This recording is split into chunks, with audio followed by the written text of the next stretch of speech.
यह जगत सारा क्षणिक है और आत्मा एक नित्य है।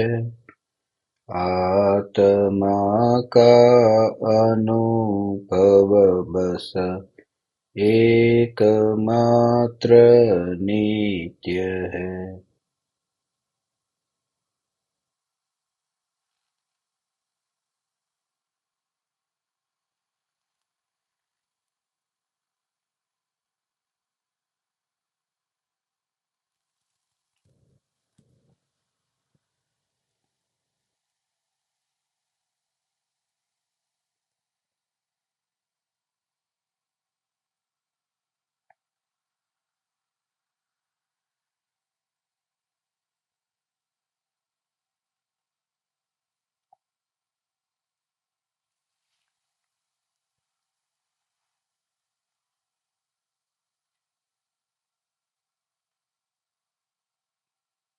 चैतन्य स्वभावी भगवान आत्मा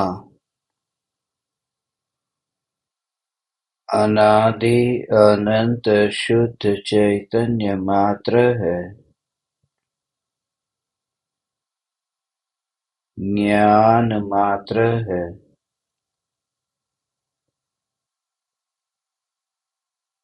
मैं शुद्ध चैतन्य मात्र, ज्ञान मात्र,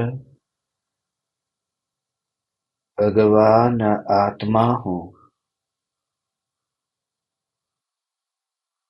प्रति समय यह जागृति बनी रहे, इस जागृति का नाम धर्म है।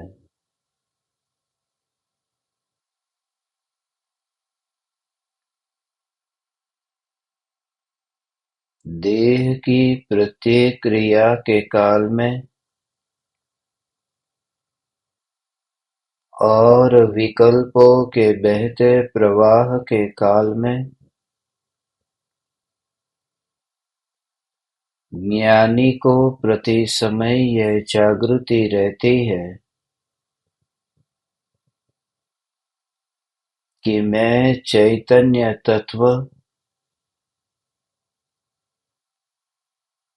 इस देह की किसी भी क्रिया में और विकल्पों के बहते प्रवाह में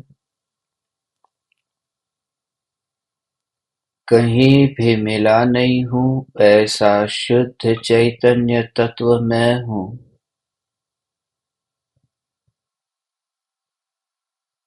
प्रति समय स्वयं की शुद्ध चैतन्य सत्ता का बोध आत्म जागृति ही धर्म है।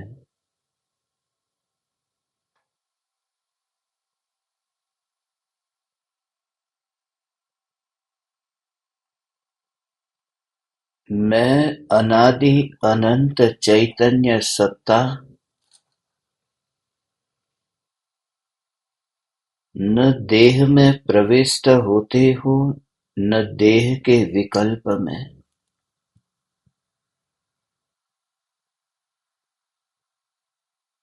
अनंत देह को धारण करके भी अनंत विकारों की उत्पत्ति होने पर भी जिसके स्वभाव में ही देह है नहीं, जिसके स्वभाव में ही संयोगी भाव विकारी भाव है नहीं, ऐसा अखंड अटूट एक चैतन्य धागा ही मैं हूँ।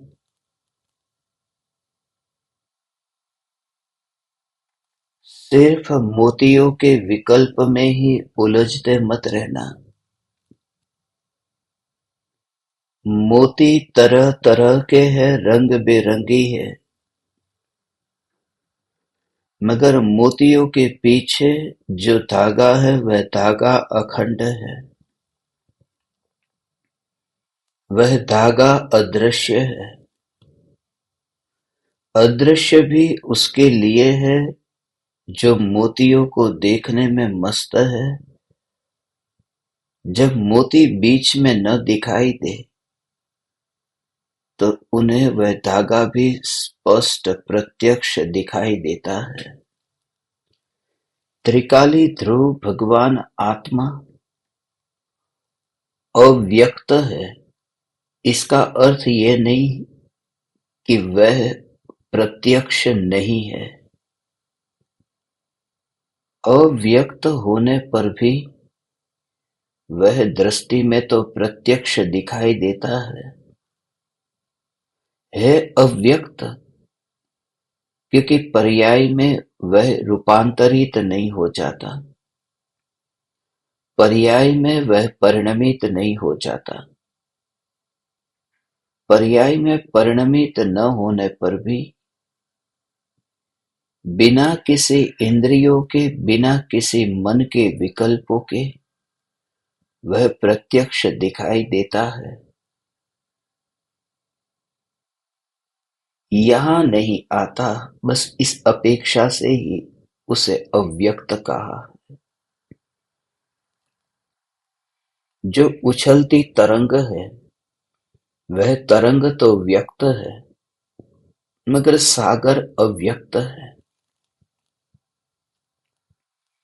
विराट सागर अव्यक्त है, क्योंकि वह तरंग में आकर के समा नहीं जाता।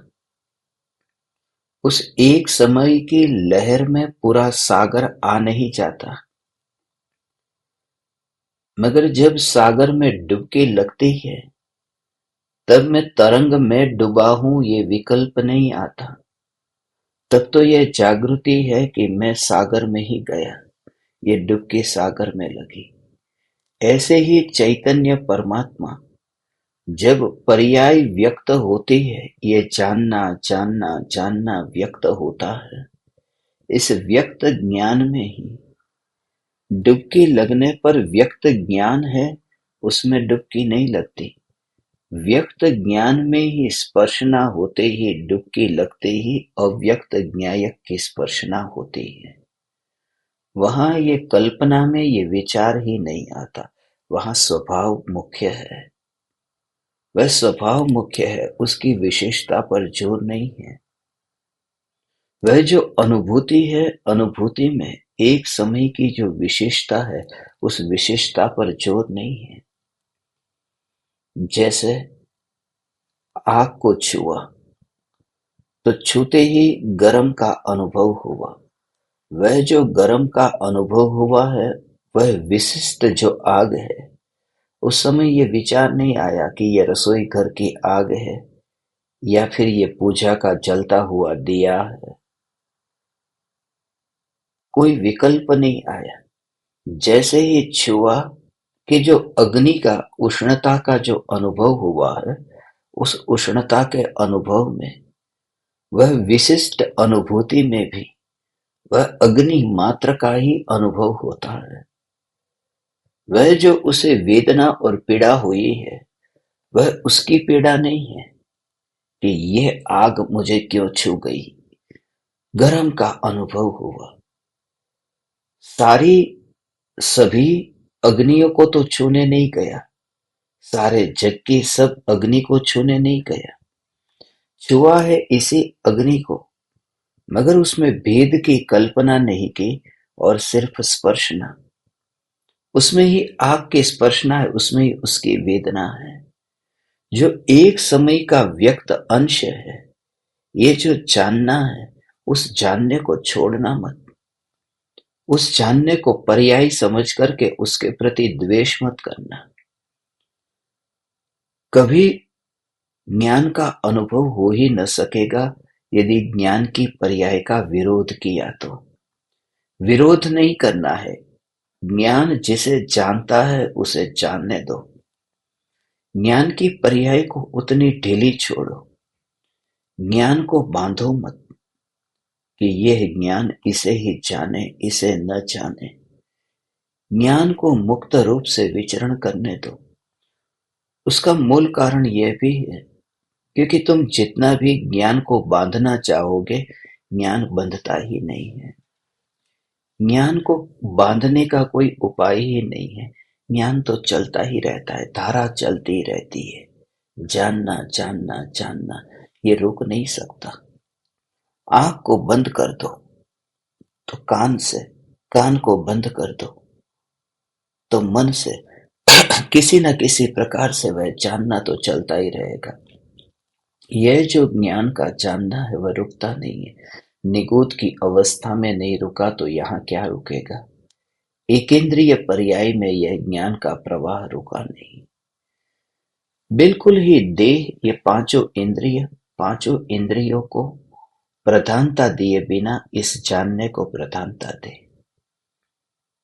विकल्प को भी प्रधानता मत देना। विकल्प कितने भी आए, कैसे भी आए, अंतर में अनुभूति पर यदि तेरा जोर है तो धन्य भागी हो गया।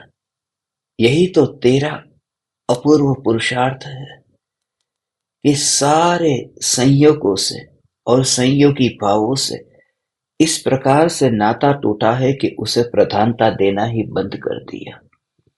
और ये ज्ञान की मात्र जानना जानना जानना जानना जानना, ये धारा, देह बदल गया, उस धारा में कोई भी रुकावट न आई। एक शरीर में से दूसरे शरीर में गया, निगूढ़ में से बाहर निकला, कीड़े में पैदा हुआ, कीड़े में से फिर मनुष्य में पैदा हुआ। ये जो देह बदल गया, मगर ज्ञान की यात्रा, वह जो मात्र जानना जानना जानना जानना, उसे ही देखना हो। जो जलते हुए दिए को एक कमरे में से दूसरे कमरे में ले जाओ।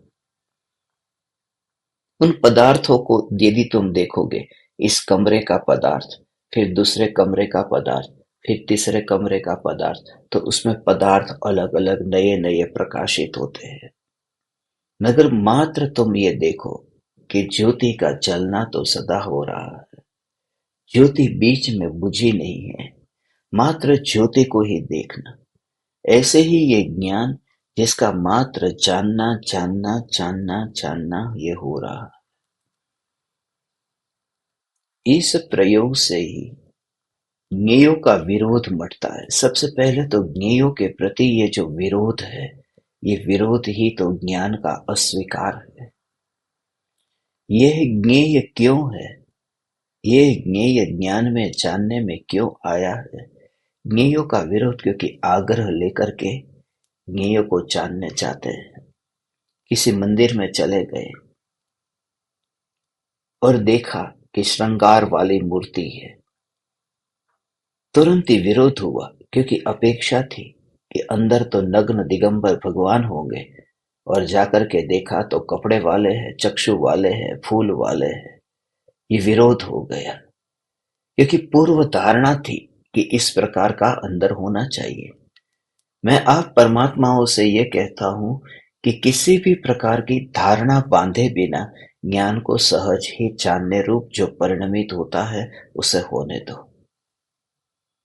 ऐसा नहीं कि मैं अभी इस ज्ञेय को जानूंगा, तब तुम्हें वो जो विकल्प और ज्ञान के साथ में अभी जो तन्मयता है, अभी जो लगता है कि ज्ञान विकल्प के अनुरूप परिणमित होता है, वह विकल्प के अनुरूप परिणमित नहीं होता। वहां जो अवसर है कि अरे, ये तो परमात्मा की प्रतिमा थी, और यहाँ पर तो आभूषण वाली भगवान की मूर्ति, ये भगवान की मूर्ति नहीं है।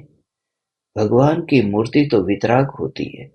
तुझे इतनी समझ है कि भगवान की मूर्ति वितराग होती है, तो फिर तू इसे भगवान की मत मानना, तो उसे राजा की मान ले।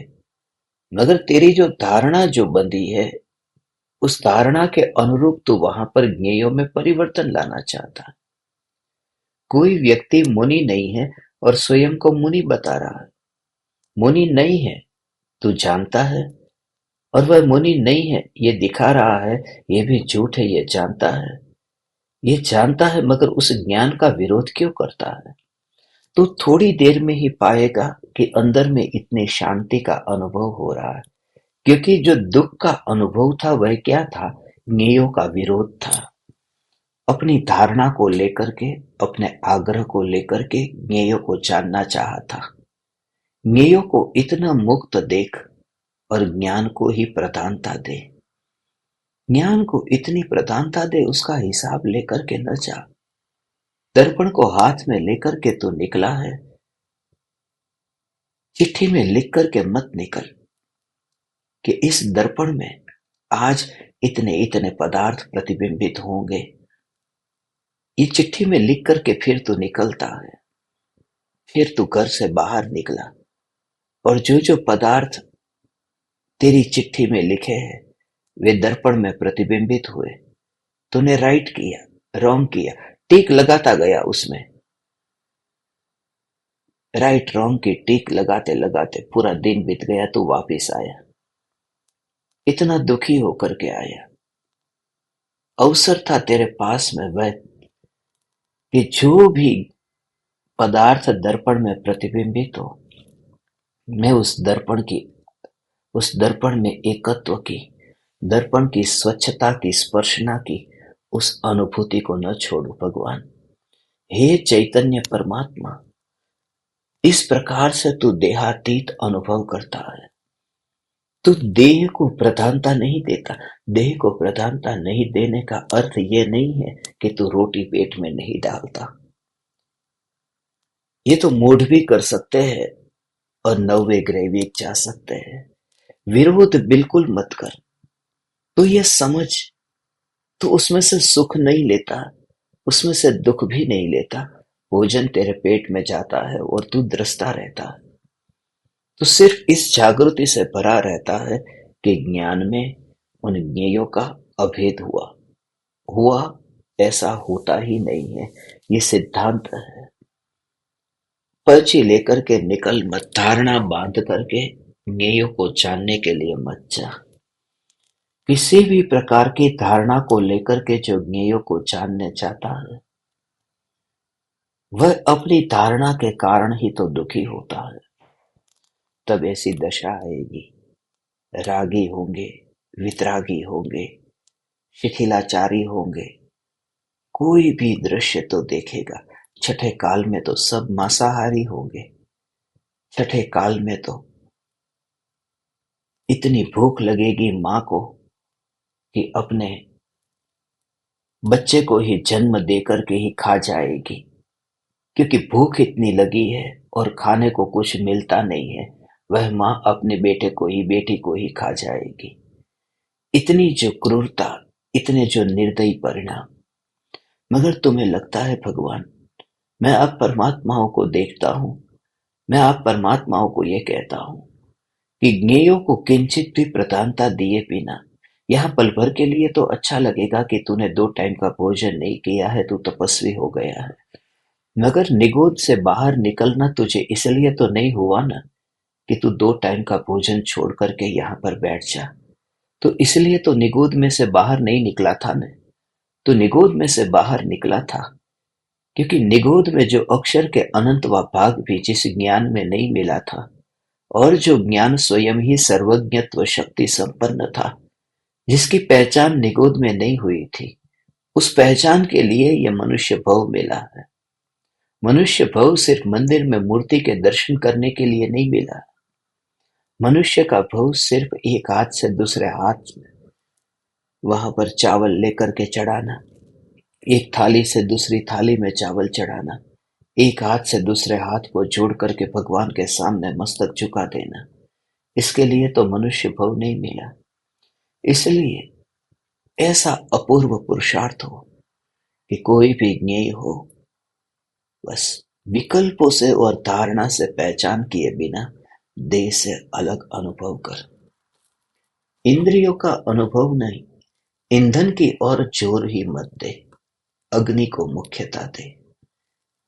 रंग कौन सा है उस पर जोर नहीं है, प्रकाश कैसा है जोर उस पर है।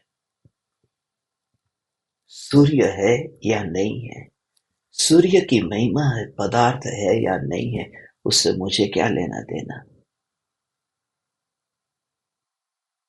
यहां पर सूर्य ही न हो, वस्तु तो सब हो, मगर सूर्य के बिना ये सब पदार्थों का अस्तित्व, ये पदार्थों का होना, वह किस काम का?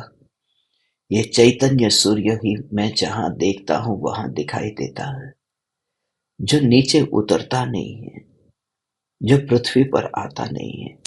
हे ज्ञान दीपक, किसी भी प्रकार के विरोध के बिना एकांत में बैठ करके शांत चित्त से इस स्वरूप का अनुभव कर, इस ज्ञान का स्वीकार कर, शांत चित्त से, कि मुझे किसी भी ज्ञेय की धारणा नहीं। उससे क्या होगा कि जब मृत्यु हो जाएगी, या मृत्यु से पहले, वैसे भी मृत्यु होने वाली है, वैसे भी अभी मृत्यु होने वाली है, तो मृत्यु से पहले ये धारणा में से मुक्त हो जाए कि मैं इसे ही जानूंगा, उसे नहीं जानूंगा, क्योंकि मृत्यु आएगी और यह के सारे ज्ञेय जो अनजान हो जाएंगे।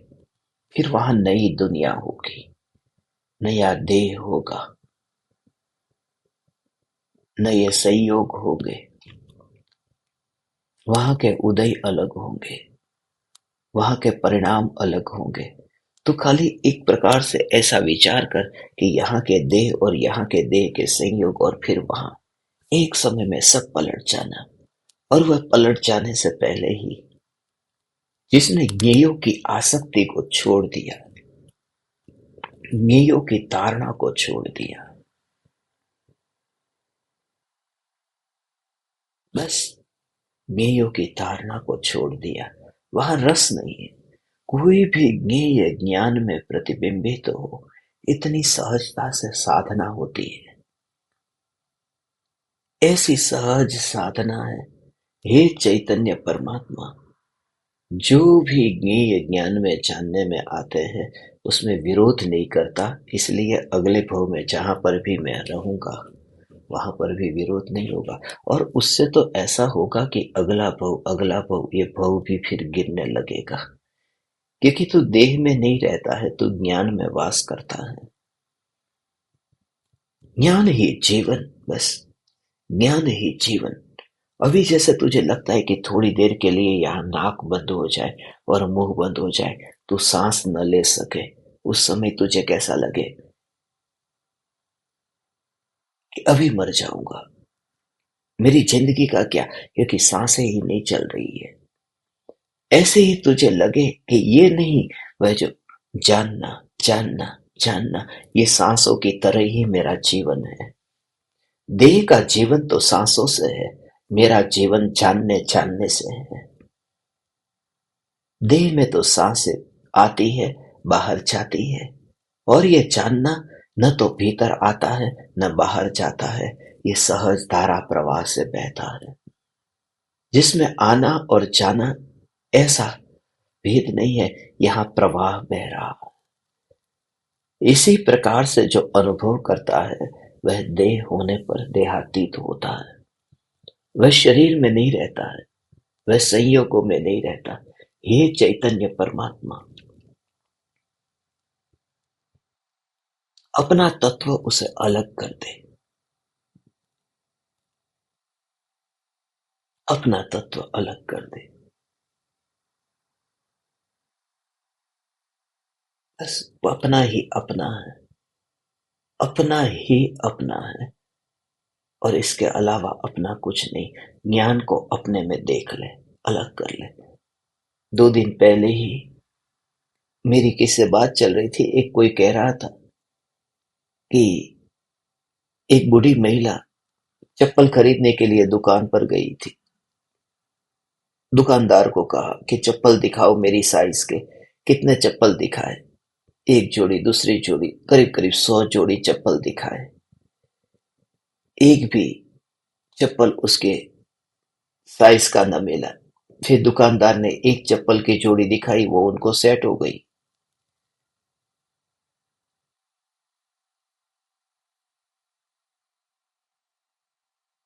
दुकानदार ने वो पहना दी, वो खुश हो गई। फिर दुकानदार ने कहा, दादी माँ, ये आपके ही चप्पल है जो आप पहन करके आए थे। खुद के ही चप्पल है, वो खुद के ही साइज के नाप के आ गए, दूसरे कोई भी नहीं आए। उन्होंने तो मुझे वो बात मजाक में कह दी थी, मजाक कर रहे थे, जोक्स कर रहे थे। मगर ये सुनकर के मेरे भीतर में पूरे विमान में यही विचार चलता रहा कि जो ज्ञान है, जो अपना है, वही अपने नाप का है, वही अपने साइज का है, वही अपने को काम में आ सकता है। कोई भी पराया अपने को काम में नहीं आ सकता। हे चैतन्य परमात्मा, कोई भी ज्ञेय हो, ज्ञेय मेरे काम में नहीं आएगा। तू अपना तत्व अपने में ले ले। ये जो शरीर है, इस शरीर को बिल्कुल ही, और तुझे जितनी भी संवेदना होती है, जितने भी फीलिंग्स तुझे अंदर से आते हैं, तो ये अनुभव करेगा कि फीलिंग्स भी देह की तरह वहां पड़े हैं। अंतर में एकमात्र ज्ञान ही अनुभव करेगा, एकमात्र ज्ञान ही अनुभव करेगा। तुझे बेटा दिखेगा, तू बेटे की ओर दौड़ेगा, बेटे की ओर भागेगा, बेटे को छाती से लगा लेगा, मेरा बेटा आ गया। मगर वो जो संवेदना तेरे अंदर हो रही है कि मेरा बेटा, तो इस देह को, जैसे वो बेटा तुझे दूर दिखाई देता है, ये देह को दूर देखेगा, उस संवेदना को तो दूर देखेगा, और यहाँ एकमात्र निर्मल शुद्ध ज्ञान ही अंतर में अनुभव में आएगा। उसे ही देहातीत दशा कहते हैं। देह तो है, मगर ज्ञानमयी ही तू अभेद्यता है। तूने अपनी वस्तु को पकड़ लिया है। तेरी पकड़ ज्ञान में है, तेरी पकड़ अब देह में नहीं है, तेरी पकड़ संवेदना में नहीं है। जैसे भी वेदना हो, वेदना को तू उधर देख। वेदना है, वेदना को भी उधर देख। बर्फ भी बाहर है, और बर्फ को छूने वाली वेदना भी बाहर है। और जब सब बाहर है, सब बाहर है, तो फिर यहाँ अनुभव में क्या आ रहा है? जो अनुभव में, इसलिए वेदना का ज्ञान होता ही नहीं है। ज्ञानियों को वेदना का ज्ञान नहीं होता। वेदना का ज्ञान हो ही नहीं सकता। ज्ञानियों को ज्ञान तो होता है, ज्ञान का होता है। वेदना का ज्ञान कैसे होगा? संवेदना का ज्ञान कैसे होगा? सुख दुख का ज्ञान कैसे होगा? सुख दुख का ज्ञान नहीं होता है। ये भ्रम है। ये सबसे बड़ा भ्रम है कि मुझे सुख का ज्ञान हुआ, दुख का ज्ञान हुआ। सुख और दुख का ज्ञान नहीं हुआ। सुख और दुख है, वह तो झलकता है, और झलकने का नाम ज्ञान नहीं है, तादात्म्य का नाम ज्ञान है। ऐसा अंतर में कि यही ज्ञान है। इसलिए तो ज्ञानियों ने कहा, गुरुदेव बहुत बार ये कहते थे कि तुझे कौन जानने में आया कि सुख दुख को जानने वाली ज्ञान की अवस्था जो अभी वर्तमान में तैयार हुई है, जो अपने कारण तैयार हुई है, जो अपने में से अपनी शक्ति से वो पैदा हुई है, वह पर्याय तुझे जानने में आई। तू ही स्वयं को ही तू जानता है। और ऐसा जब तेरे अंदर विचार चला, विचार चलते ही वहां पर संवेदना पर जो जोर था न, संवेदना का जोर तेरा हट गया। अब उसका विरोध भी नहीं रहा। मैं ज्ञान स्वरूप चैतन्य परमात्मा, मैं ज्ञान ज्ञान ज्ञान ज्ञान ज्ञान ज्ञान ज्ञान स्वरूप चैतन्य परमात्मा। उसे तू ग्रहण नहीं करता। नहीं है जगह अंदर मेरे पास में। ये अनुभूति नहीं है जगह मेरे पास में। कोई कहे कि मुझे आपके घर में रहने को स्थान मिलेगा, नहीं है मेरे घर में जगह। यदि कांटे कंकड़ तेरे घर में आए, नहीं है। यदि धूल मिट्टी रजकण तेरे घर में उड़ता है, तो कैसे दरवाजे को बंद कर देता है, खिड़की को बंद कर देता है, क्योंकि जगह नहीं है मेरे पास में। उनके लिए जो रजकण है, धूल है, मिट्टी है, जो कांटे कंकड़ है, उसके लिए। ऐसे ही जब तेरे अंदर में कोई भी प्रकार की संवेदना, कोई भाव भी पैदा होंगे, तो तुझे ऐसा अनुभव होगा। ऐसा ही अनुभव होगा कि यहाँ पर जगह नहीं है। इनके लिए, दुख के लिए मेरे पास में जगह नहीं है। दुख के लिए जगह नहीं है, क्योंकि अंदर ज्ञान इतना परिपूर्ण जो अनुभव में आ रहा है, जो दुख को ग्रहण नहीं करता, क्योंकि उसकी जाति ज्ञानमयी है। उसकी जाति ज्ञानमयी है, उसमें पूरा मटेरियल ज्ञानमयी है। उस ज्ञान में दुख का प्रवेश कैसे होगा? और जो हुआ नहीं वो मुझे अनुभव में कैसे आएगा?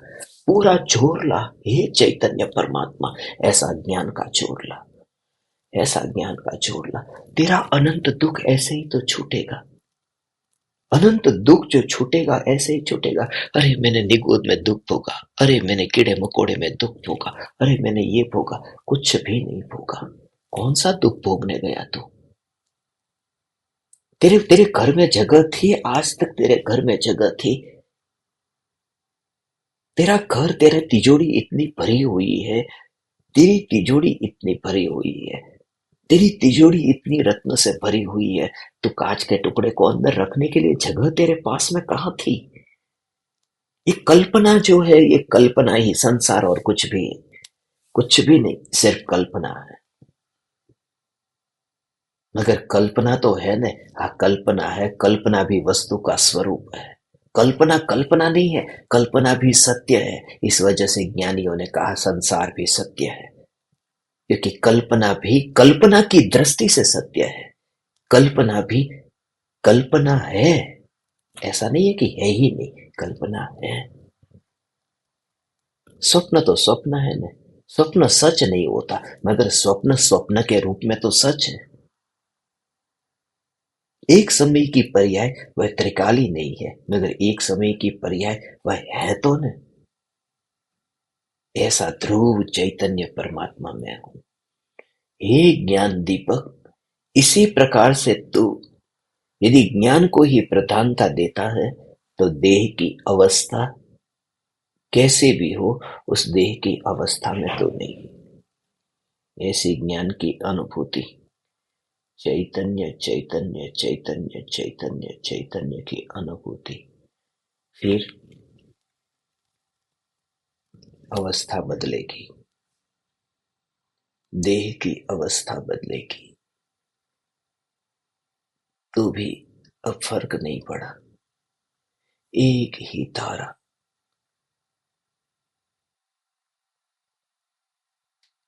ज्ञान ज्ञान ज्ञान ज्ञान ज्ञान ज्ञान ज्ञान ज्ञान ज्ञान, यही एकमात्र धारा।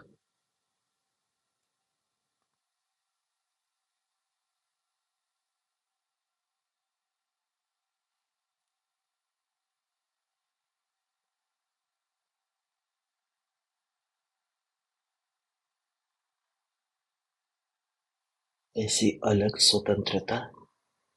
एक डाली पर पक्षी बैठा, दूसरी डाली पर बैठा, तीसरी डाली पर बैठा। उस पक्षी ने अपना जीवन डालियों के कारण तो माना नहीं है ना। उसकी सांसें अपनी स्वतंत्र है, डालियों में से कुछ लेता नहीं है। कोई डाली को मार दे तो उसे ऐसा कुछ नहीं होता कि मैं मर गया, उड़ करके तुरंत ही दूसरे पेड़ पर, दूसरी डाली पर जाकर के बैठ जाता है। मैं तुझे तेरी जो स्वतंत्र सत्ता है उसके बारे में भगवान कहता हूँ। तू एक डाली पर अभी बैठा है, जो मनुष्य भव की इस डाली पर बैठा है, यहां से फिर तू तिर्यंच की डाली पर बैठे, तो किसी भी डाली पर बैठता हो, मगर तेरी जागृति, ये जो पक्षी की सांसें चल रही है, वो सांसें डाली में से नहीं चल रही है। पक्षी की जो सांसें चल रही है वो स्वयं की उसकी है, वो डाली में से नहीं ली।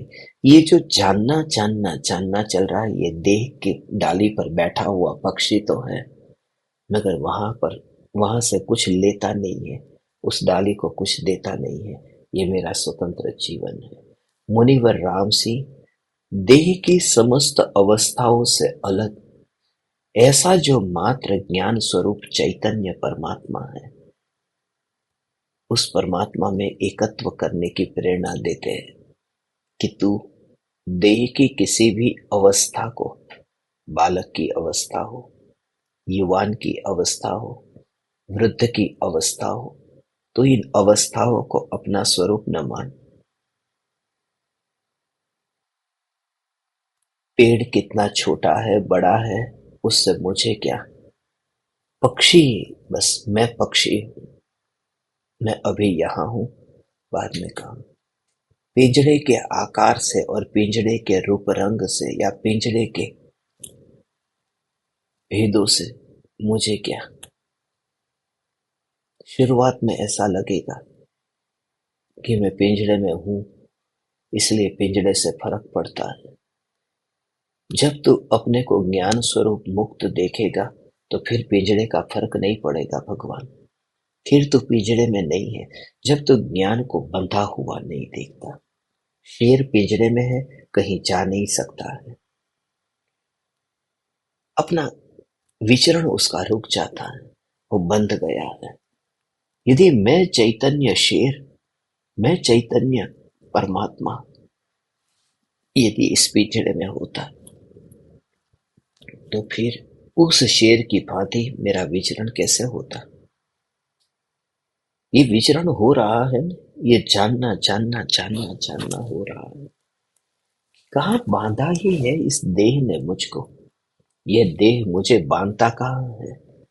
ये देह ने मुझे बांधा नहीं है, क्योंकि ये देह जो है मुझे बांधे। मैं तब कहूँ, पहले समय में मैं टेबल को जानता हूँ, दूसरे समय में मैं दीवार को जानता हूँ।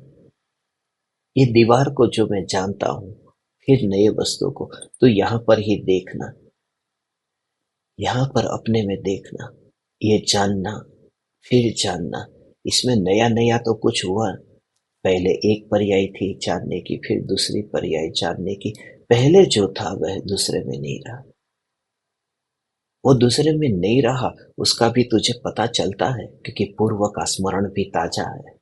दोनों के बीच में पूर्व की ज्ञान की पर्याय और नई ज्ञान की पर्याय तुझे कैसे पता चला। जब जवानी आती है तब बचपन का पता है ना, क्या वो बच्चा जो था मैं, अब वो मैं नहीं रहा। तो जब नई पर्याय उत्पन्न होती है ज्ञान की, तो पूर्व पर्यायों का स्मरण भी वहां पर है। ये नई पर्याय, ये नई पर्याय, ये नई पर्याय, पूर्व के साथ में ही उसको जोड़ा है। कभी मैं भारत में था, आज मैं ग्रीनलैंड में हूं। ये नया देश है, ये नई धरती है, मगर पुरानी धरती का पता है। ये देह नया हमें लगता ही नहीं है, क्योंकि पुराने देह की कोई स्मृति नहीं है। देश नया लगता है, घर नया लगता है, बाजार नया लगता है, लोग नए लगते हैं, हवामान नया लगता है, क्योंकि पूर्व का स्मरण है। यहाँ देह, ये नया देह मिला, कोई भी पूर्व का स्मरण नहीं है, बस इसी को ही जीवन मान लिया। ये जो पर्याय नई नई पलट तो रही है, ज्ञान की पर्याय जो पलट रही है, ऐसे ही यहाँ पर ही नई नई पर्याय पलटती है। एक ही भव में तीन भव देख लिए, बालक का, युवान का और बुढ़ापे का, वृद्धावस्था का। ये जो तीन प्रकार की ये मनुष्य की अवस्था है, सुबह की, दोपहर की और रात की, शाम की, ये जो अवस्था है, ये देह की ही अवस्था है। मुनिवर राम से ये कहते हैं कि तू देह स्वरूप आत्मा को न देख, देह स्वरूप न देख, अर्थात देह के आयुष्य को एक और रख दे। देह के आयुष्य को एक और रख करके आत्म साधना करने बैठ। तू बच्चा होकर के मत बैठ, जिसे तू बच्चा कहता है, यहाँ पर कितने कितने आयुष्य को भोगने वाला। तुम जरा विचार करो, नारकी 7वें नरक में 33 सागरोपम वर्ष का आयुष्य है। 33 सागरोपम वर्ष का आयुष्य, 7वें नरक का नारकी तड़पता हुआ जैसे ही वहां गया, अब 33 सागरोपम वर्षों से पहले बाहर न आएगा। और एक 9 साल का बच्चा महाविद्य क्षेत्र में यहां से जन्म लेकर के 9 साल का बच्चा केवल ज्ञान पाता है। आयुष्य मनुष्य का वो 9 साल का छोटा सा बच्चा, यहाँ पर खेलते कूदते 9 साल के बच्चे को तुम देखो, ऐसा लगे कि अरे ये तो खेल कूद करता है। और वहां पर 9 साल का मुझ बच्चा मुनि नहीं हो, मुनि होकर के अंतर मुहूर्त में केवल ज्ञान पा लेने वाला ऐसा 9 साल का बच्चा, अब कोई 33 सागरोपम का आयुष्य वाला और कोई 9 साल का। क्या फर्क है, क्या संबंध है इस शरीर के साथ में, उस परम ज्योति का मिट्टी के साथ में नाता ही क्या है। इसलिए मैं आप परमात्माओं से ये कहता हूं, ये आप परमात्माओं से कहता हूं। गुरुदेव के सामने हजारों लोग बैठे थे, मगर गुरुदेव के सामने हजारों लोग जो बैठे थे, उनमें ज्यादातर तो गुरुदेव से छोटी उम्र के ही थे। मगर परम कृपालु देव के सामने जो बैठे थे, वे जीव मुझे ज्यादा सरल लगते हैं, क्योंकि उम्र में कृपालु देव से इतने बड़े हैं, फिर भी कृपालु देव के चरणों में बैठते हैं, फिर भी कृपालु देव के प्रति समर्पित भाव से बैठते हैं, क्योंकि अहंकार बीच में नहीं आता।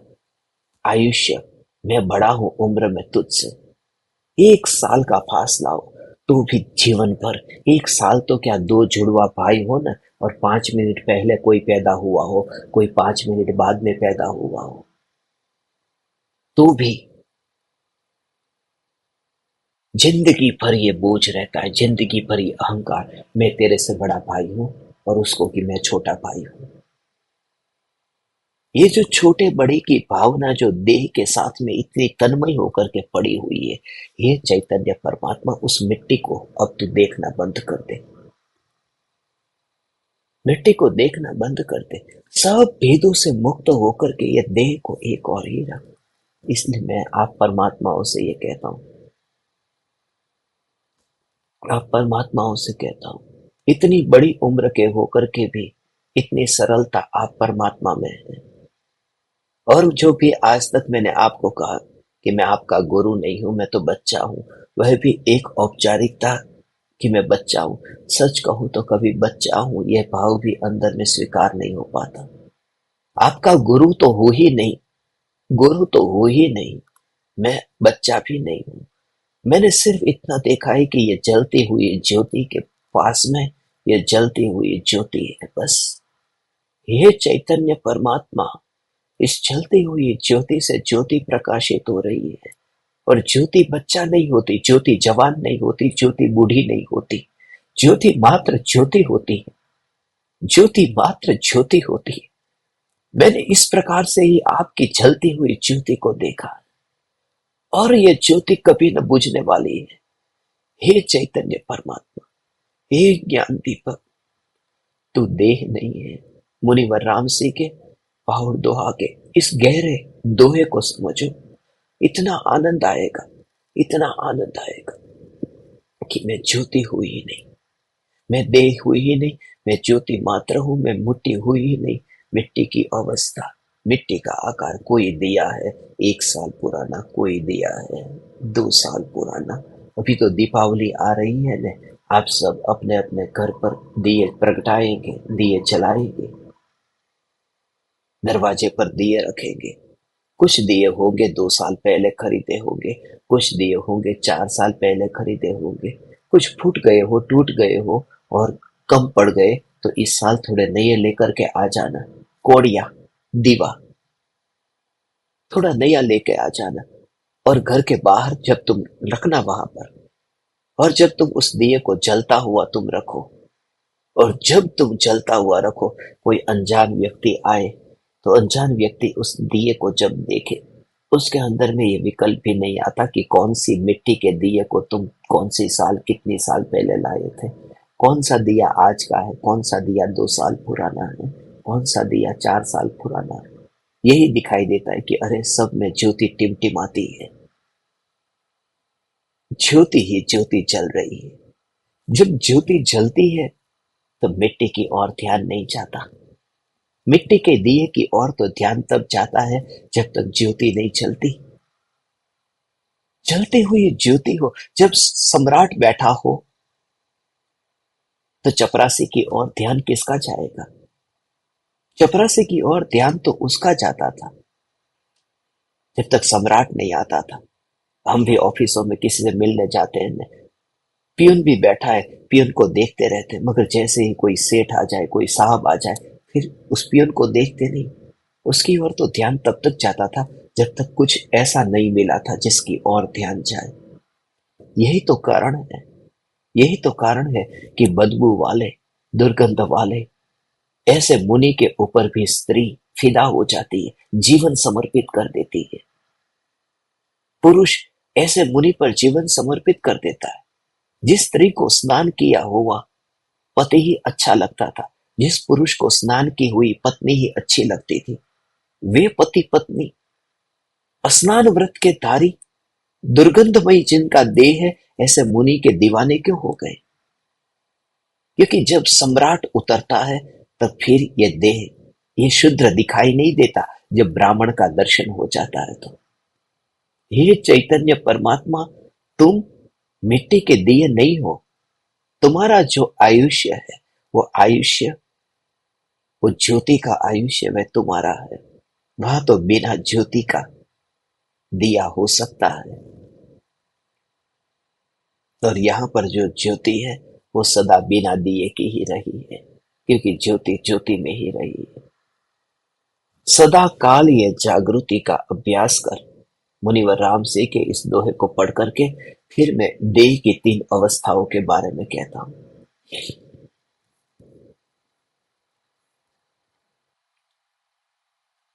32वां दोहा है।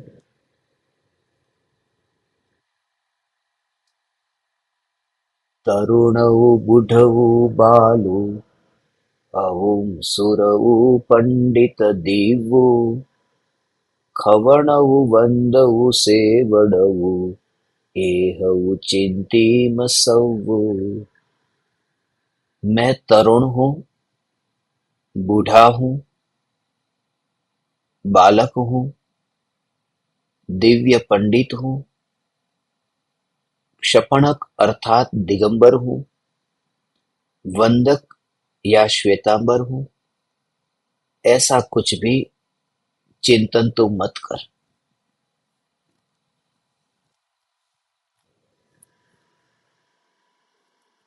ये सब पात्र है, मैं पात्र नहीं हूँ।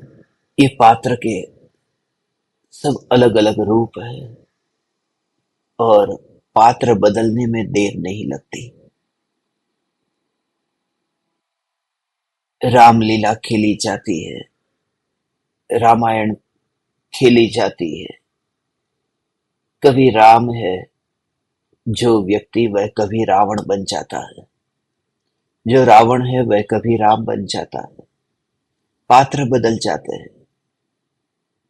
इसी प्रकार से ये देख कि शरीर की जो अवस्था है ये अवस्था मैं नहीं हूं।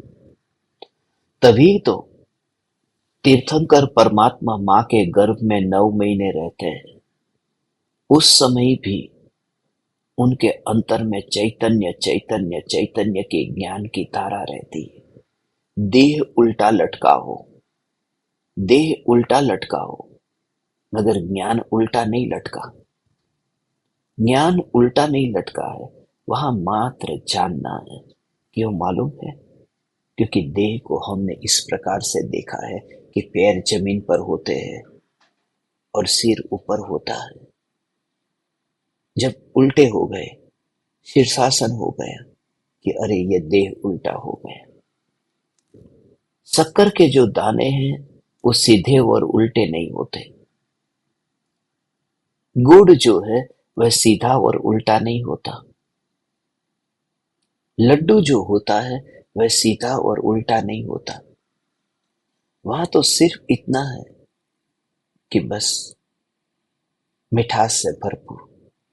ऐसे ही जब तुझे ज्ञान का अनुभव होगा, उस ज्ञान की अनुभूति में ये देह उल्टा भी हो, ये देह टेढ़ा भी हो, ये देह खड़ा भी हो, ये देह बैठा भी हो, इसी से ही तो तुम देख पाते हो न परम कृपालु देव की अंतिम घड़ी में जो देह की स्थिति थी, कैसे कुर्सी पर लेटे हुए हैं। तुझे साथ न देगा देह। उस देह को प्रधानता, ये शरीर तुझसे कोई उम्मीद ही मैंने नहीं की थी, क्योंकि मैं तेरा असली रूप तो पहले से ही जानता था। इसलिए तेरे से अपेक्षा नहीं थी। कुछ तो होगा, बुढ़ापा आया है, बीमारी आएगी, आएगी ही आएगी, बीमारी आएगी। आश्चर्य नहीं कि अरे ये बीमारी क्यों आई, बीमारी तो आएगी आएगी। अचानक मृत्यु हो गई, कुछ नहीं, देखो ना कोरोना हो गया। अरे कोरोना भी नहीं था, रास्ते से जा रहे थे, एक्सीडेंट हो गए। मैं तो ठीक चला रहा था, सामने वाले ने ठीक ना चलाई। क्योंकि जब हम गाड़ी चलाते हैं और सामने वाले को गाड़ी चलाना आता है, वह भी हमारे पुण्य का उदय है।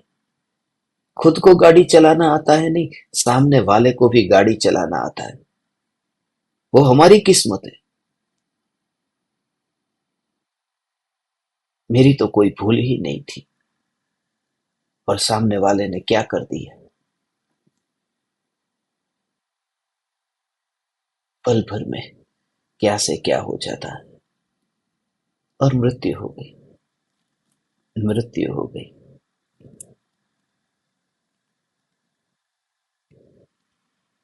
कुछ तो होगा ना। आयुष्य का समापन, हार्ट अटैक आ गया। कुछ तो कारण बनेगा ना। ये सब कारण नहीं है, ये बहाने हैं। सत्य यह है कि जिसका स्वभाव ही मिट जाना था, वह मिट गया। कपड़ा बाजार से खरीद करके ले आए तो पुराना तो होना ही था। कितने दिन तक नया रख, कितने दिन तक उसको ध्यान रखते, कितना भी ध्यान रखते, पुराना तो होता ही। मैंने बहुत ध्यान रखा अपने शर्ट का। 2016 में खरीदा, अब तक ध्यान रखता रहा, मगर अब फट गया। 7 साल के बाद में फट गया। कितना भी ध्यान रखो, फटेगा, जिएगा। क्योंकि देह का कपड़ा भी जब फट जाता है, तो देह का शर्ट क्यों नहीं फटेगा? वस्त्र है न।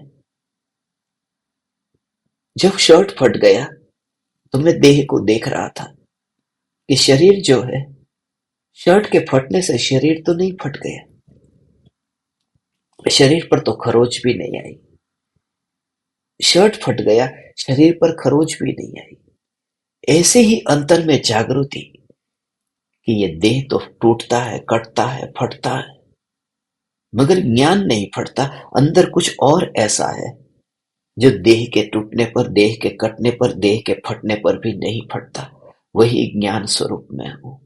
तब तू इस वस्त्र को और इस वस्त्र को, दोनों को एक साथ में देखता है। भगवान, तू मेरी बात को सिर्फ सुनना मत। यदि तू अनुभव करेगा तो तुझे ऐसा एहसास होगा कि मैं स्वयं ही तीर्थंकर होकर के आया हूं।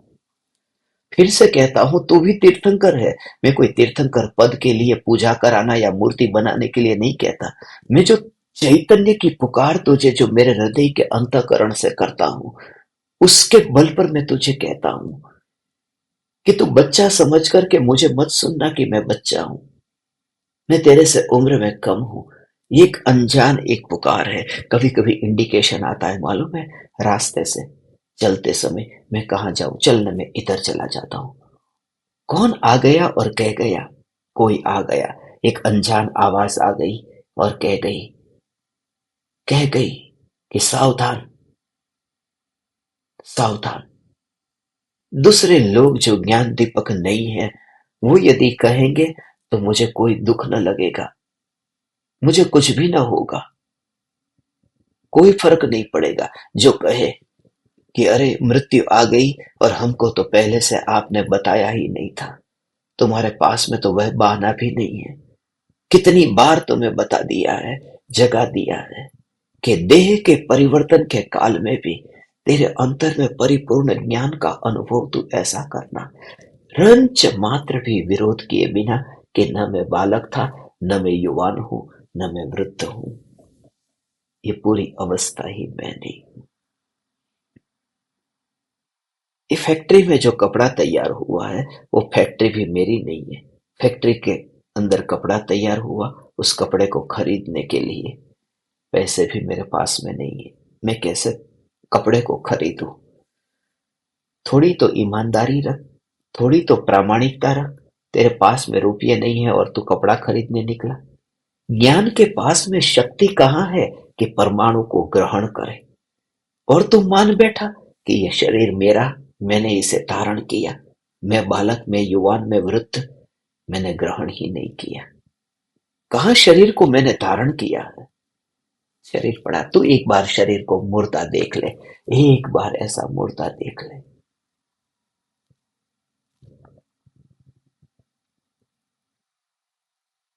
तब ऐसे ही शरीर को मुर्दा देख। एक छोटी सी ये प्रक्रिया, ये अभ्यास तुझे उस विराट अनुभव तक पहुंचाएगा, ले जाएगा। हे चैतन्य परमात्मा, मैं बालक भी नहीं हूं, मैं युवान भी नहीं हूं, और मैं वृद्ध भी नहीं हूँ। मैं ज्ञान स्वरूप हूँ। तीनों अवस्था में मैं नहीं हूँ। तीनों अवस्था। मैं मिथ्या ज्ञानी भी नहीं हूँ, मैं सम्यक ज्ञानी भी नहीं हूँ, और मैं केवल ज्ञानी भी नहीं हूँ। मैं ज्ञान मात्र हूँ। मैं अव्रति भी नहीं हूँ, मैं अणुव्रति भी नहीं हूँ, मैं महाव्रति भी नहीं हूँ। मैं ज्ञान मात्र हूँ। इसी प्रकार से जहां जहां पर भी भेद है, उन भेद में से मुक्त होना। बालक की अवस्था में ऐसा लगता है, बुढ़ापे में ये करेंगे, जवानी में ये करेंगे, भविष्य के सपने बचपन में देखते हैं, और बुढ़ापे में क्या करते? बुढ़ापे में बचपन के और जवानी की यादें स्मरण करते हैं। यही तो दोनों प्रकार के काम हमने किए, या तो भूतकाल का स्मरण या भविष्य काल की कल्पना। बूढ़ा व्यक्ति भूतकाल का स्मरण करता है, और जवान जो है, जो बच्चा है, वो भविष्य के सपने देखता है। उसका जोर वहां पर है। ये अमेरिका है, ये बच्चा है। अभी थोड़े साल पहले ही उनकी संस्कृति कितनी साल पुरानी, ये 500 साल पुरानी उनकी संस्कृति है। उनका कोई अतीत नहीं है, अमेरिका का अतीत नहीं है, भूतकाल नहीं है। बच्चा है, जिसका अतीत नहीं होता वह बच्चा है। और बच्चा हमेशा भविष्य के बारे में सोचता है। इसलिए अमेरिका सपना देखता है भविष्य का। कल हम ये करेंगे, कल ये करेंगे, कल ये करेंगे, आज चांद पर गए, कल कहीं और जाएंगे, कुछ और खोजेंगे। वो भविष्य के सपने देखता है। और भारत बूढ़ा है। भारत की संस्कृति बहुत पुरानी है, करोड़ों करोड़ों वर्षों की। ये भारत की संस्कृति, इतिहास। भारत बूढ़ा है, और बूढ़ा हमेशा भविष्य के बारे में नहीं, वो भूतकाल के बारे में सोचता है। इसलिए जब भी कोई बात चलती, हम ठेका लेकर के, हमारे देश में 24 तीर्थंकर हो गए, हमारे देश में राम हो गए, कृष्ण हो गए, क्योंकि बूढ़ा हमेशा भूतकाल की याद करके खुश रहता है। बच्चा भविष्य की कल्पना करके मजा लेता है, और बूढ़ा भूतकाल का स्मरण करके मजा लेता है। और ये दोनों ही ऐसे हैं जो वर्तमान में नहीं जीते। ज्ञानी वर्तमान में जीते हैं। ज्ञानी मानते हैं कि मेरा भविष्य भी नहीं और मेरा भूतकाल भी नहीं। क्योंकि भविष्य और भूतकाल किसका होता है? जो वर्तमान में होता है। मैं वर्तमान में नहीं हूं, मैं तो तीनों कालों में व्याप्त अखंड एक हूं। क्योंकि भूत और भविष्य का भेद तो वर्तमान से पड़ता है। भूत माने क्या? वर्तमान से पहले का। भविष्य माने क्या? वर्तमान के बाद में जो अभी आया नहीं है वह। तो वर्तमान से ही तो भूत भविष्य का डिवीजन होता है। और मैं वर्तमान मात्र नहीं हूं, मैं तो त्रिकाली हूं। मैं पर्याय नहीं हूं, मैं ध्रुव हूं। तब फिर भूतकाल का स्मरण भी नहीं रहता, और भविष्य काल की कल्पना भी नहीं रहती। तब निगोद के दुख की यादें भी नहीं रहती, और मोक्ष के सुख के सपने भी नहीं देखता। सिर्फ सत्ता में संतुष्ट रहता है। मैं बालक भी नहीं हूं, मैं जवान भी नहीं हूं, और मैं वृद्ध भी नहीं। बालपने में ज्ञान न लयो, तरुण समय तरुणी रत रयो, अर्ध मृतक सम बूढ़ापनो, कैसे रूप लखे आपनो।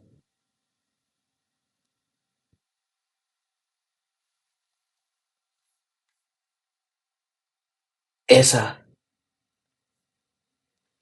ये स्वरूप है। मुनिवर राम से ने यहाँ पर, मैं तरुण भी नहीं हूँ, बूढ़ा भी नहीं हूँ, बालक भी नहीं हूँ, मैं पंडित भी नहीं हूँ, मैं दिगंबर श्वेतांबर कुछ भी नहीं हूँ। दिव्य पंडित लिखा है, मैं दिव्य पंडित।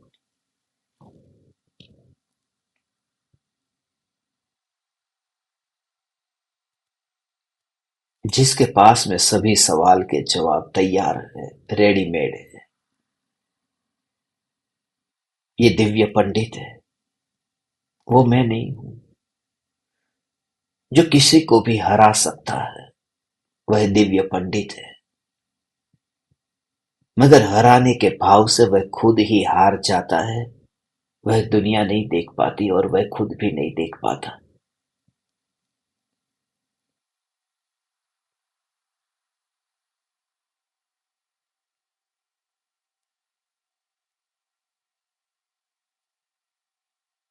पंडित थोड़े दिन पहले ही फेसबुक पर किसी ने कोई पोस्ट की थी या की गई पोस्ट पर कोई कमेंट की थी।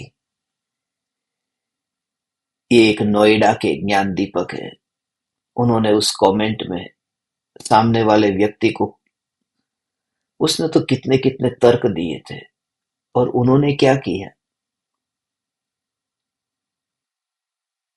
क्षमा करना, मैं कुछ नहीं जानता। आप परमात्मा को, आपके भीतर बैठे हुए परमात्मा को प्रणाम करता हूँ, क्षमा करना। वो कमेंट मैंने पढ़ ली थी फेसबुक के ऊपर।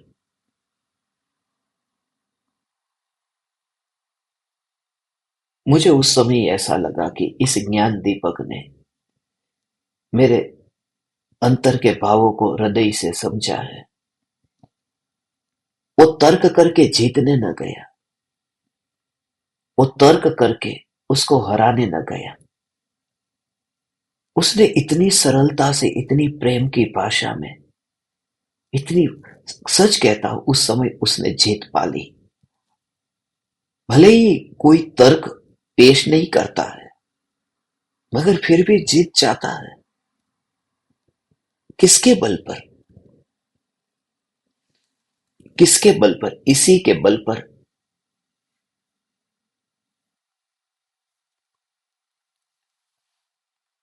चैतन्य के बल पर। चैतन्य स्वरूप।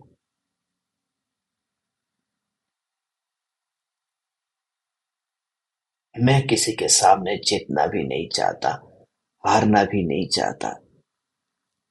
मैं विवाद में पड़ना ही नहीं चाहता।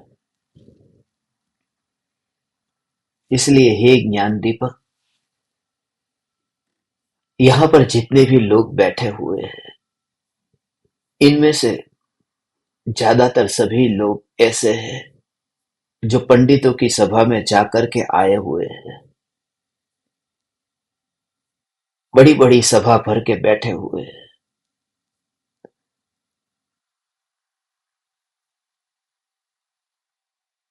आना तो यही पड़ेगा। यही पड़ेगा माने उस झंझट से मुक्त होना पड़ेगा। मैंने बहुत से किताबें लिखने का भी आयोजन किया था पंडितों को ठिकाने पर लाने के लिए। तरह तरह के, जो लोग कृपालु देव के बारे में कहते हैं कि कृपालु देव महावीर भगवान के अंतेवासी शिष्य थे। कृपालु देव ने कहा कि हम महावीर भगवान के शिष्य थे। महावीर भगवान के शिष्य थे तो महावीर भगवान के बाद में फिर आप कहाँ जाकर के जन्मे? स्वर्ग में गए थे? कहाँ जाकर के जन्मे थे? यदि स्वर्ग में जाकर जन्मे होते तो स्वर्ग का आयुष्य तो 10,000 बरस का कम से कम होता है। अभी महावीर भगवान के तो 2,500 साल पूरे हुए, स्वर्ग में से वापिस आते कैसे? तो स्वर्ग में तो गए नहीं। नरक में जाते तो 10,000 वर्ष का आयुष्य है, वहां से तो आए नहीं। तो फिर कहाँ गए? और क्या विदेह क्षेत्र गए थे? विदेह क्षेत्र गए होते तो मिथ्या दृष्टि होते, क्योंकि मिथ्या दृष्टि ही यहाँ से विदेह क्षेत्र जन्म लेता है। तो कहाँ गए थे? ऐसे बहुत सी बातें हैं। पूज्य गुरुदेव श्री कांजी स्वामी ये तीर्थंकर होने वाले हैं। यदि ये तीर्थंकर होने वाले हैं तो उन तीर्थंकरों के नाम की लिस्ट में तो आगम में कहीं पर भी उनका नाम नहीं है। जहां जहां पर भी नाम लिखे वहां कहीं नाम दिखाई नहीं देता।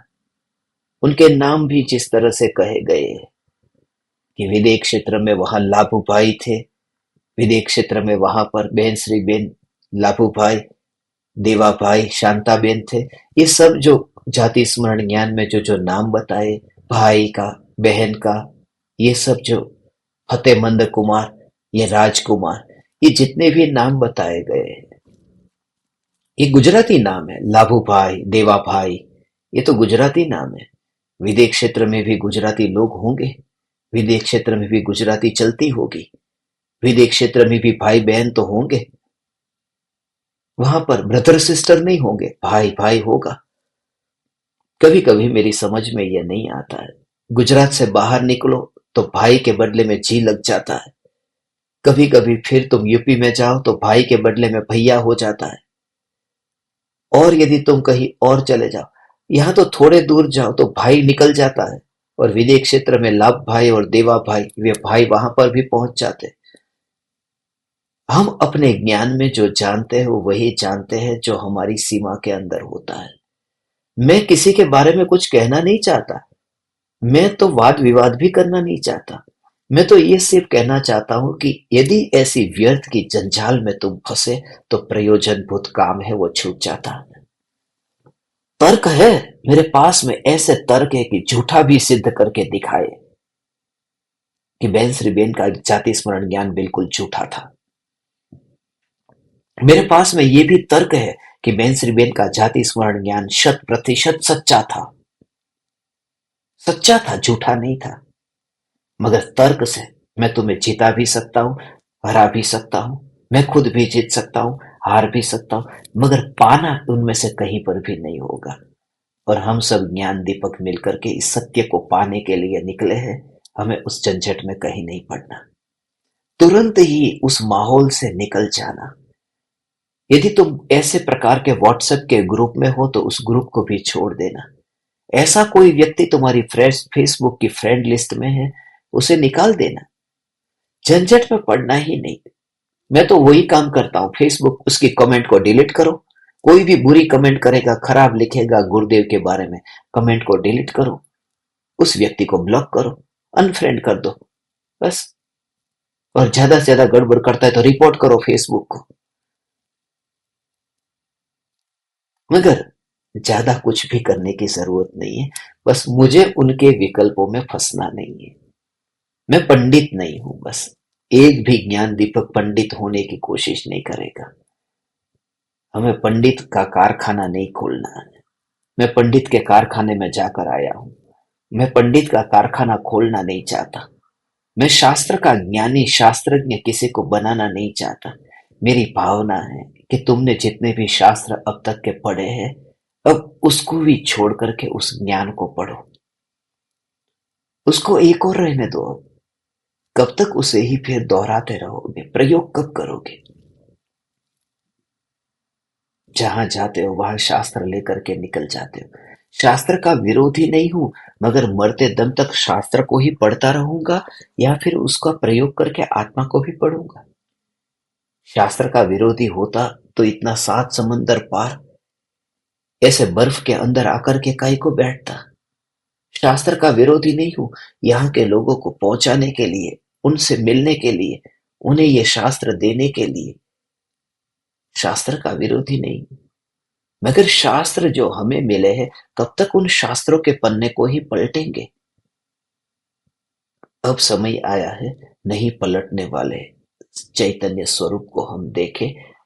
आज भी आप परमात्माओं ने समय से, थोड़ा आपका भोजन का समय था इसलिए मैंने जल्दी से मैसेज भेज दिया था।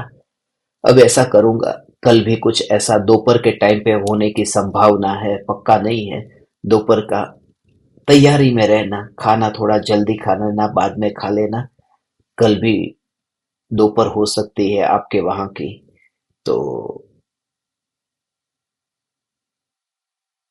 एयरपोर्ट पर रहूंगा तो एयरपोर्ट से सत्संग कल होगा। 34वां कलश लेंगे। आज 1 तारीख भी हो गई है। बहुत से ज्ञान दीपकों के रिपोर्ट भी आ गए हैं।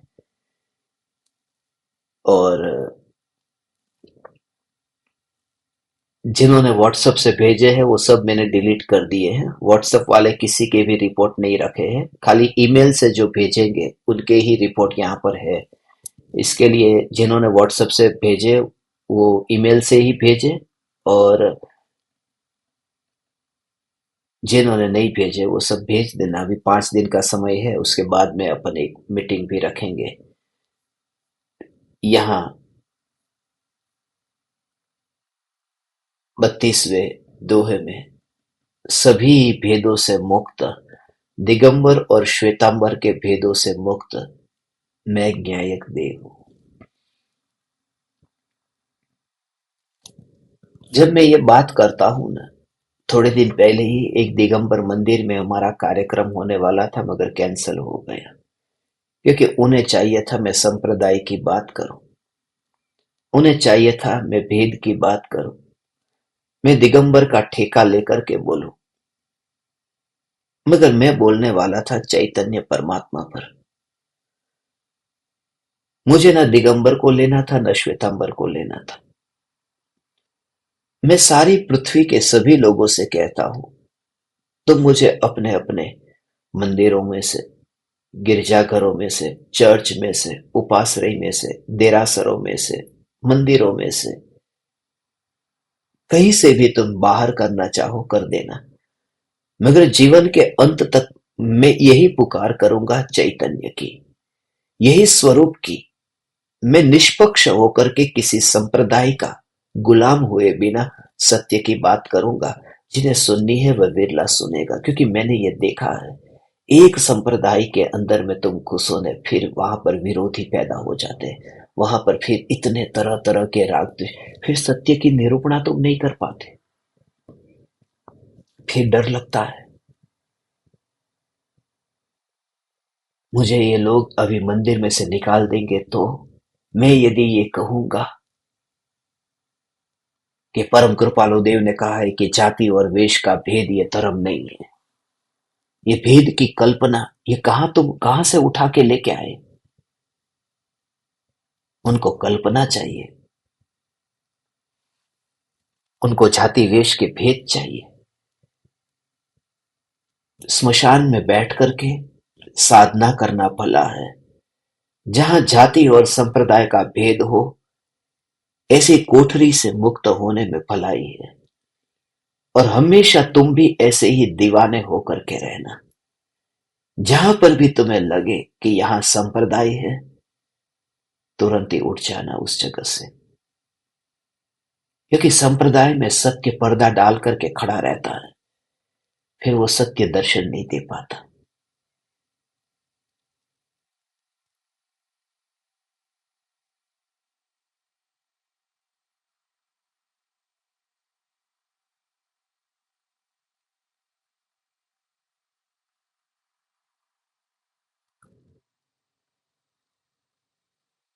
अभी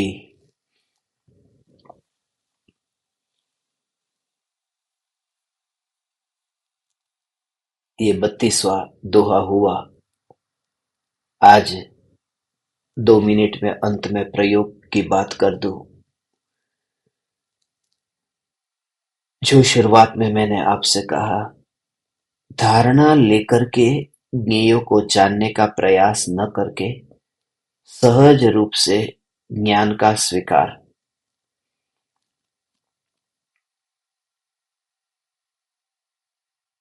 जो भी ज्ञेय ज्ञान में झलकते हैं, उसे झलकते समय उसका विरोध किए बिना, ज्ञान ही ज्ञान में अनुभव में आ रहा है, ये ज्ञेय नहीं।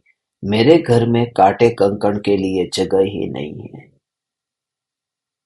मेरा महल भरा हुआ है। मेरे तिजोरी में कांच के टुकड़े के लिए जगह नहीं है। रत्नों से ये तिजोरी भरी है। इसी प्रकार से मैं ज्ञान स्वरूप, मैं ज्ञान स्वरूप, मैं ज्ञान स्वरूप ज्ञायक देव हूं। जो भी झलकना होता है उसमें आत्मा, इसमें ज्ञान, ज्ञान से एकत्व, ये एकता न टूटे, एकता न छूटे। मैं ज्ञान स्वरूप। जब तुम बैठो, लेटो, जब भी तुम्हें ये विचार आए, जो भी विचार आए, सिर्फ इतना कि सेल्फ प्रोटेक्टेड ज्ञान है। ज्ञान स्वयं सुरक्षित है कि जिसमें ज्ञेय नहीं है, और उस ज्ञान में ही आनंद है। ज्ञान का परिणाम अहंकार नहीं है। ज्ञान का परिणाम निर्विकल्प आनंद की मस्ती है। इस प्रकार से ज्ञान स्वरूप अनुभव कर। सहज ज्ञान, सहज ज्ञान, इस ज्ञान की सहजता को ही समझ ले। ज्ञान को बांधने का प्रयास जो किया था, अब मत बांध। अंतर में से संबंध न टूटे। जो भी वस्तु, जहां पर भी तेरी आंखें जाए, जहां पर भी तेरी आंखें घूमे, उसमें विरोध किए बिना, सिर्फ अंतर में ही, क्योंकि तेरी पकड़ यहाँ ज्ञान से छूटी नहीं है। बस उस लिस्ट को बनाना बंद कर दे कि आज कौन कौन से पदार्थ मेरे दर्पण में प्रतिबिंबित होंगे, वरना तड़पेगा। क्योंकि कुछ होंगे, कुछ नहीं होंगे, कुछ नहीं चाहे थे वे भी हो जाएंगे। उस चिट्ठी को फेंक दे और सहज रूप से विचरण होने दे ज्ञान का। इस प्रकार से ज्ञान के सहज विचरण से तुझे ज्ञान मात्र अनुभव में आए और उससे अतीन्द्रिय आनंद सहज प्रकट हो, ऐसी मैं भावना पाता हूँ। हे ज्ञान दीपक, हे चैतन्य परमात्मा, हे ज्ञान मात्र चैतन्य, तो जलती चैतन्य ज्योति है। इसके अलावा मैंने तुझे कुछ भी अलग रूप में देखा नहीं है। तू ज्योति है, ज्योति है और ज्योति ही है।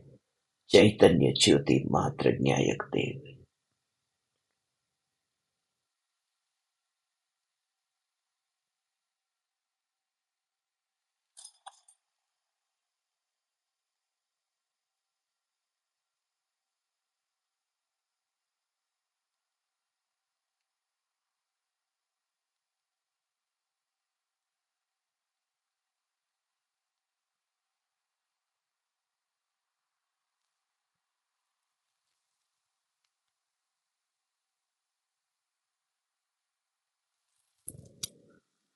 अहो अहो श्री सद्गुरु, करुणा सिंधु अपार,